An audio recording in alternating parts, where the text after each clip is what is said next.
Trading Market Technicals Morning Call video for Wednesday, October the 2nd. The bounce did occur as expected. We were at a critical juncture and at a good spot for a bounce in the S&P. I'll show that to you in the charts again like we indicated yesterday. Dow Jones up 62, NASDAQ up 46.5, S&P up 1345, Russell up 1364, and Russell and the NASDAQ are doing its thing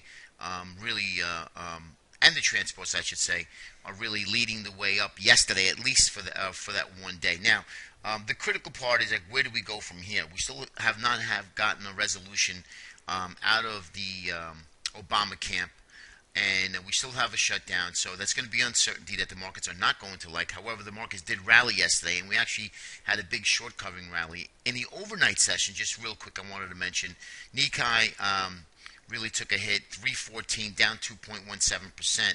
And right now in the European session, we have red across the board. So, and we're down about 12 handles in the S&P. So, looks like the markets do not have a memory. We did have a little follow through from the previous day, and then yesterday we had a nice little candle. I think it's something that maybe we can build on, but we'll see. I mean, it's still very early here in the morning in the East Coast, so anything could happen here. We can actually begin to rally again. And I get a lot of questions, and they say, well, you know, what would you do if you were swing trading? Okay, perfect. Day trading, it's really, you're going to follow the trend. You're going to look for quality stocks. It's either going to be, if you're looking to get long, you want relative strength to what the market is doing. Obviously, if the market was lower, you want something that really doesn't care what the market's doing, right? Whether it be if you're looking for longs, you want quality stocks that have really taken a beating now, has gotten an upgrade, or it's just starting to make its move up higher. So stick with quality stocks in this type of environment, because even if the market does go lower, stocks that have been holding up relatively well are really not going to take a big mark on your account, because they're going to hold up well until we get that bounce, and then there you go, the markets actually start to rise, and then your strong stocks that you're holding will hold up really well compared to buying some kind of a weak stock on a dip. They're just going to get clobbered.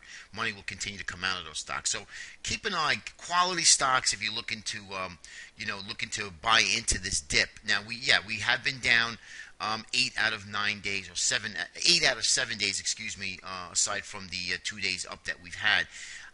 I do see us at one point in time really getting a scary dip lower. I mean, that's what the charts are showing me. However, in the longer term picture, and I mean long term, let's say, you know, several weeks out to the end of the year, I do see us getting our so-called Santa Claus rally, and you want to be prepared for that for the swing trader and the long-term investor.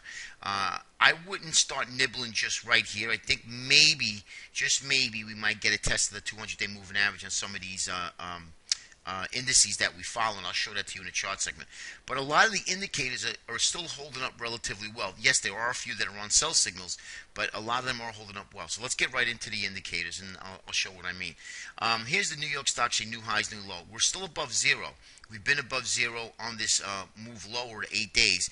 So this is still telling me that there's still a good amount of risk on in the internals that I'm seeing, because really a lot of market participants aren't really so scared at the moment, and that's actually a good sign. Stocks above the 50-day moving average, trying to cross back over again. Now, if you notice, on the last sell-off we had here, we really dipped low down into the 30th percentile here. So we really had a big move lower, where this move here really hasn't done much of anything. So, yeah, we did get a little crossover. We did get a sell signal, but it's trying to cross back up again. So relatively tame, if you will. Okay, now take a look at the VIX. Now the VIX gave us a buy signal to the market. Okay, we had a cross out. We did get a black candle yesterday. We moved back into the Bollinger Band, which you can see on the outer edge. This now is telling us that you should be buying equities, okay? Which will give a sell signal to the VIX, a buy signal to equities, okay? So this here is getting a buy signal for equities as the VIX is getting moving lower. So could it be mixed? Now remember, news does trump the charts. There's no question about it. Obama could say something this morning, and the markets take a major tumble, or the markets can rally back up again. So the news will trump what the charts are saying. But although the charts actually will say, will kind of hint what's going on before even the news comes out. Unfortunately, I know it sounds stupid, but it is the truth. So we're looking at right now, the VIX is giving us a buy signal. So good sign, right? A bullish percent SPX is on a sell signal. But if you look at the last sell, right, look at this area here, and we have our move lower. We're really not that bad, as you can see. So the indicators are a little iffy, but still telling me that the markets are holding up relatively well. Here's the XLF. Now, here is what the only concern I had. Now, Goldman had a nice, at least tried, had a tried to recover. And now we need this XLF bullish percent to start to break to the upside. Okay, now we do have a head and shoulders, which broke down, and now it's back testing the neckline. That's all it's doing. So this here, the next dip lower, would confirm this index is moving lower. Okay, now we could actually break back higher and move back higher and move up to this 2025 and still be a valid pattern. We don't want to do it. We don't want to take out really the head. Anytime it really takes out the shoulder, I kind of get a little bit nervous about it. That's just me as a technician at the head and shoulders panel. But sometimes they even say, let's do a head test and then fail. But then you're looking at really a double top, really not looking at a head and shoulders pattern. Above the shoulders, to me, is negated pattern on a head and shoulders pattern. So, but again, we can go up to 2025, let's say, and then fail again and still be a valid bearish pattern. Okay, so this pattern is valid and has actually triggered. So now this back test is really important. That's what we're going to be watching today, watching the banks and the financials. Okay, let's take a look at the CBOE real quick. As you can see, closed in neutral territory again. Did spike up a couple days ago and then came back in again. So we'll see what happens today. Now let's go right into the charts. Like I said, I've been telling everybody that's been asking me about gold. I love gold lower, but I'm not going to short gold here at these levels. Sure, can gold move down into this area here in the GLD? Absolutely, but risk-reward-wise, it just doesn't make any sense for me because one day gold could just do one of these things and then you can really take a detrimental to your account. So gold up in these areas here, 137 to 140, is going to be ideal for me to short gold. Now, can gold get up there? Absolutely, 2-3 days. Gold could get right back to where it is. But I do think if it does go up there, it will fade this move, and that's where I'm looking for. Or I'm a better buyer of gold anywhere from 1,000 to 1175. I think at one point it's going to get there. I think gold is in a bear market, and I think if you are in a bear market and you're a gold bug and you want to buy gold, you have plenty of time to buy gold much lower and much lower prices. And even 1,000 to 1175 doesn't mean that you're going to make a lot of money. It does mean that when it gets down there, it may capitulate at one point and then get a serious dead cat bounce. Like something like this, and then roll back down again. So, but that's what I would be playing gold. I'd be playing gold only from the short side and the GLD up in these areas here or down to these areas here at 115. Right now, gold, I wouldn't touch it. Now, USO, a little bit of a different story. Now, crude oil. Crude oil is down a little bit today, but we are at support. Now, this is really easy to manage. We are at support looking for some sort of retracement rally. I am not saying crude oil is going to get to 108. However, I do like the fact that we are here. Okay, this is a valid support line, horizontal support. I do like it here for some sort of retracement rally, maybe back to $37.80, $38 into this gap area of still now resistance. We did fill the gap, but we still have a gap area here, and this is a valid pattern as you can see from here. So I do like this crude oil trade. If you're looking to, if you buy the dip, now we have crude inventories today, so I wouldn't touch it until after crude inventories. But if you are looking for something like this, I would look for a takeout, a break above 37.05. If crude does not break above USO in relation does not break above 37.05, no trade.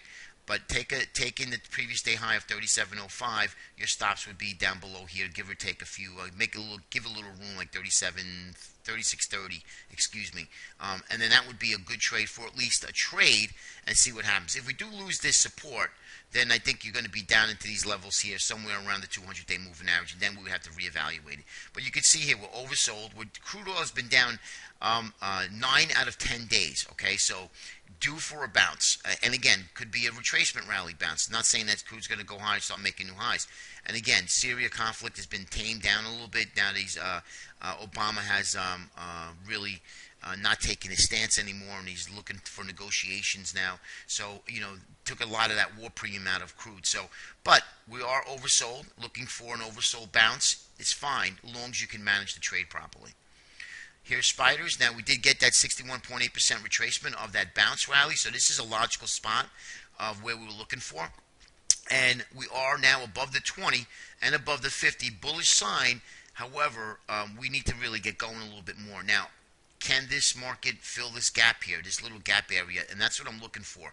Some sort of a gap fill area right up into here, maybe 170.65, and then fail. I don't think we even get this far up, to be quite honest with you. Now, if everything gets resolved and everything starts working in the bulls camp, then yes, it can, because it does have the fuel to move higher with our indicators, the longer term indicators really pointing up. In the long term picture, the weekly and monthly charts do look really, really enticing for a market move higher, really challenging the highs and actually making new highs going into the end of the year.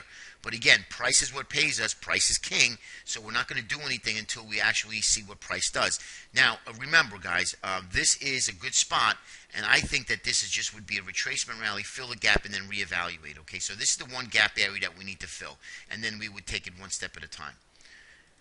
Take a look at our 30-minute Bollinger Band on spiders starting to move up higher. As you can see here, we had we did get an expansion here from the gap up.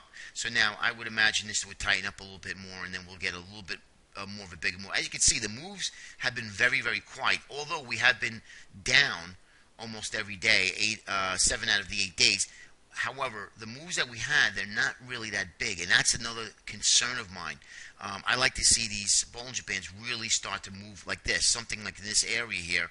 But as you can see, we get a pinch, and then we move lower, we grind lower, sideways consolidation, dip lower, sideways consolidation, a gap up, and now we're down about 11 handles in the S&P again, so it looks like the market has no memory at the moment, and that's kind of a scary little thing. So again, if you are trading and you're a little bit confused, just step aside for a day or two. Not to worry. We get paid at the end of the month.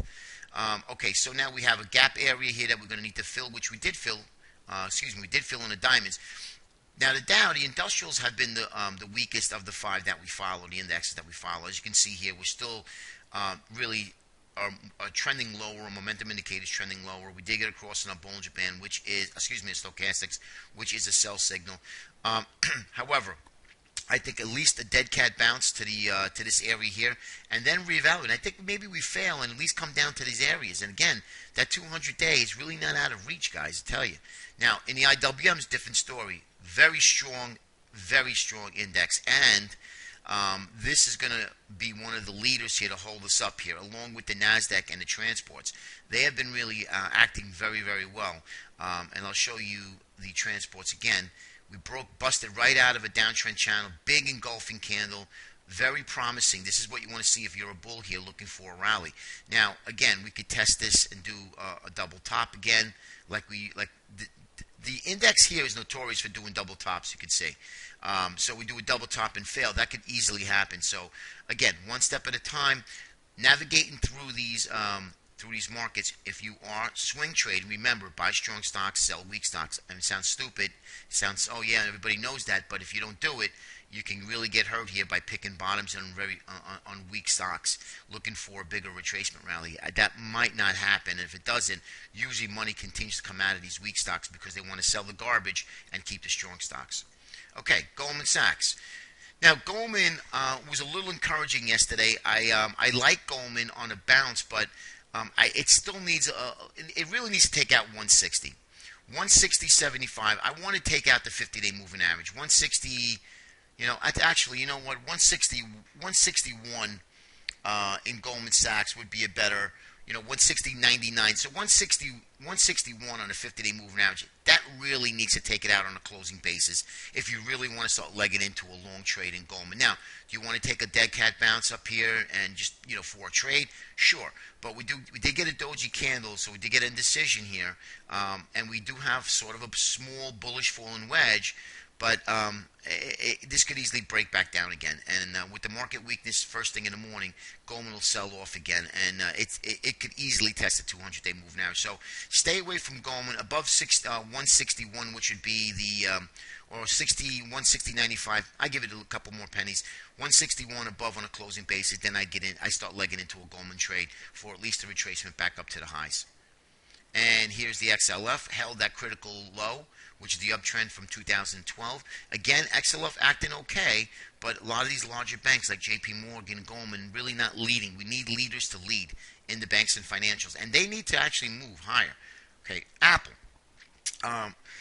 I'm staying away from Apple. I'm not really a trader of Apple, but I'd like to see Apple take a dip a little bit lower before start legging into maybe out of the money long option, call option. But at the moment, I think Apple here is in no man's land. We did fill that gap, which is fine. Let's say Apple takes that 496, then we get to at least a 505, maybe even a 520 area. So watch what Apple does. Again, market weakness though, and we get uncertainty. It really could take a steam out of the long trade. And the Qs, as you can see, look at the Qs. Lastly, big move up, really, really looking good. And again, Qs, the transports, and the Russell, they are holding up really well. And that's what's holding up this market. If they can continue to move higher, I think that we get a shallow pullback, we rally, and then we would reevaluate it and see where the market goes from there. Okay, guys, be safe out there. Use your stops, and we'll talk to you tomorrow. Take care.